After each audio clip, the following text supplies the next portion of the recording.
Bonjour à tous, j'espère que vous allez bien. Aujourd'hui on va faire un petit tour dans le passé, lorsque les données étaient beaucoup moins grosses.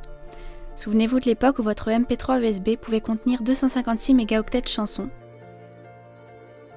On va commencer par la base.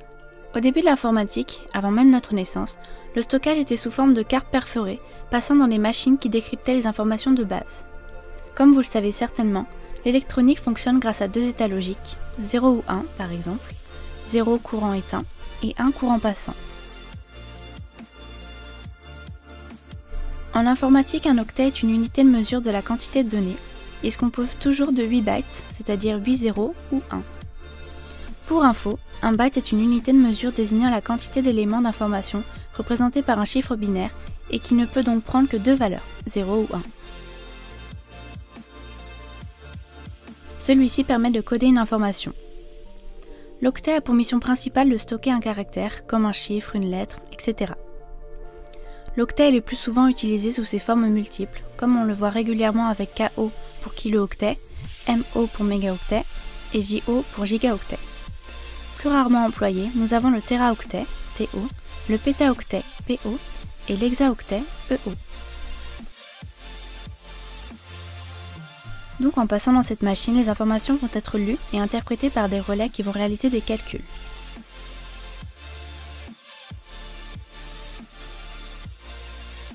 En 1951, les machines à bande commencent à voir le jour.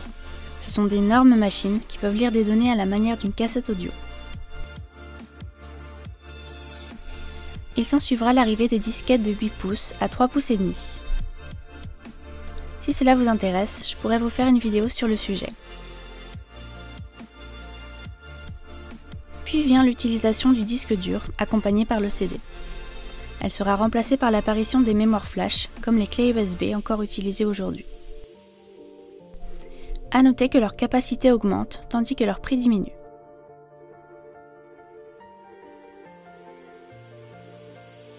À présent, je vais vous parler plus précisément du disque dur ainsi que du SSD. Vous vous rappelez que toutes ces technologies fonctionnent avec des 0 et des 1.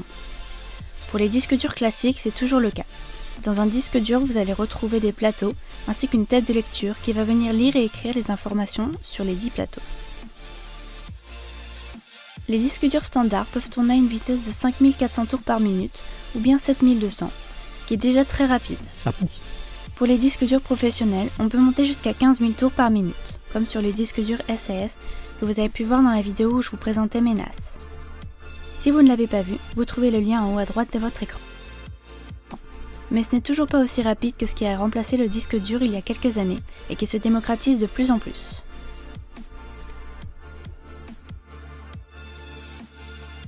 Il nous reste un dernier moyen de stocker nos données qui est très régulièrement utilisé. Il s'agit du nuage ou cloud en anglais. Ce système a ses avantages mais aussi pas mal d'inconvénients. Alors certes, vous avez accès à vos données depuis n'importe où, mais malheureusement elles sont stockées sur des milliers de serveurs dont vous ne connaissez pas l'emplacement. Pour ma part, je n'envoie pas trop de données confidentielles car j'ai du mal à faire confiance aux sociétés gérant ces serveurs. Pour parer à tous ces inconvénients, il reste toujours l'option de faire son propre cloud chez soi. Comme je vous l'avais présenté dans la vidéo Concept NAS, qui est toujours en haut à droite de votre écran. Et oui, il ne faut pas oublier que derrière le cloud se cachent des disques durs et SSD. Cette vidéo est à présent terminée. Si vous souhaitez un épisode un peu plus précis sur un sujet en particulier, n'hésitez pas à me le dire en commentaire. C'est grâce à ça que j'ai prévu de faire une vidéo sur les connectiques informatiques.